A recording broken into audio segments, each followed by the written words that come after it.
suppose Richmond have a fantastic record against Brisbane. Well, what do you put that down to? Over the last sort of 10 years, I think they've had one win in 12 outings. What do you put that down to? Oh, look, I think we really, for us, it's about most recent stuff. So, even the game here against them at the Gabba, we were sort of felt we had periods where we were in the game, and we had lapses in concentration from stoppage and late in quarters. So that's what we've really just been talking about is that the most recent stuff. So we've got to go down to the MCG and fix that. What have you looked at the vision from that Easter Thursday game? What were the things that came out of it? Yeah, like I said, probably more just lapses in concentration, late in quarters. We felt that they got on top of us around stoppages, so that's probably been a big focus for us, our ability to be able to win the contested ball and go from there. So that's been something we've been looking back at from that round 5 game. Do you think you've rectified those areas at all in the past couple of months since then? I think we have. I think we showed against North Melbourne and even the game against the Western Bulldogs. They're a highly efficient team from stoppage, and we're able to do that well against them. And again, as I mentioned, against North Melbourne, we scored a few goals from stoppages. So it's one thing to be able to score. The next thing is being able to make sure you defend. So that'll be our focus going in the Richmond game, and we'll have the answer, I suppose, post the game on Saturday. And for our Rewalt, what's the plan of attack with shutting him down this week? Yeah, look, he's probably one of a few. Dustin Martin kicked a few goals against us last time here as well. So we think the defenders, we've got a good balance down there. We think Justin Clark's a good matchup for him. Joel Patfull's in good form as well. So we've got a few guys that we think can match up on Rewalt. Do you tag Cochin? I think he's one that we've got to be aware of. So it's probably an individual thing as much as a team thing as well. So you put all your energies into Cochin, and then Deletio gets off the chain as well. So we've just got to make sure it's a team approach. What did you like about the win over North?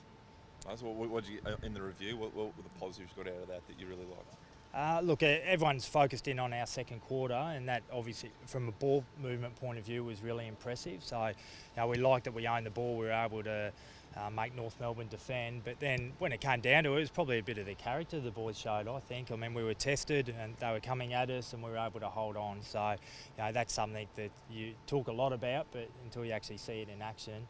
And that was a lot of the discussion out of the review was surrounding that. Are you happy with the progression of the defensive unit this year?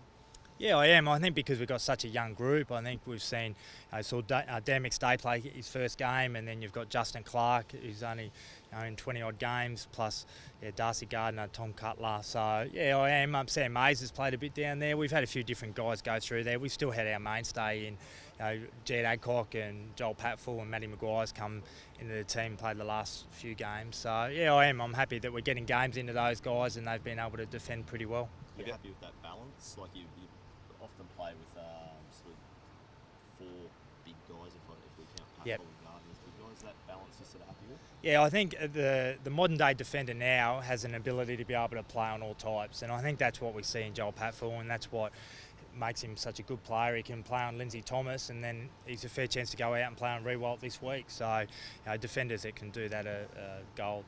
Have you spoken to McStay about steering clear of the line when he's kicking out? I didn't need to speak to him. I think he got a fair bit of advice from the boys. So even in our development session, we were sounds funny, but we were practicing kicking in from full back, and I was certainly watching Dan closely. So you learn a lot of lessons, don't you, in your first game, and he certainly learned a big one in watching for that little white line. Just on a bit of, I know that's a serious note, but continuing that theme a bit, did you speak about why he was taking the kick in the first place, the first game, and taking that responsibility with 10 seconds to go, how that came about? Oh, we did. I mean, it's important for Dan to realise and for all our players to have an awareness of time on the clock and that type of stuff. So, we saw Ash McGrath go down there and try and take the ball, and the umpire sort of shoot him away, but that doesn't mean Ash still can't go and pick up the ball, and Dan has to have an awareness of that as well. So, it's part of the education process, definitely.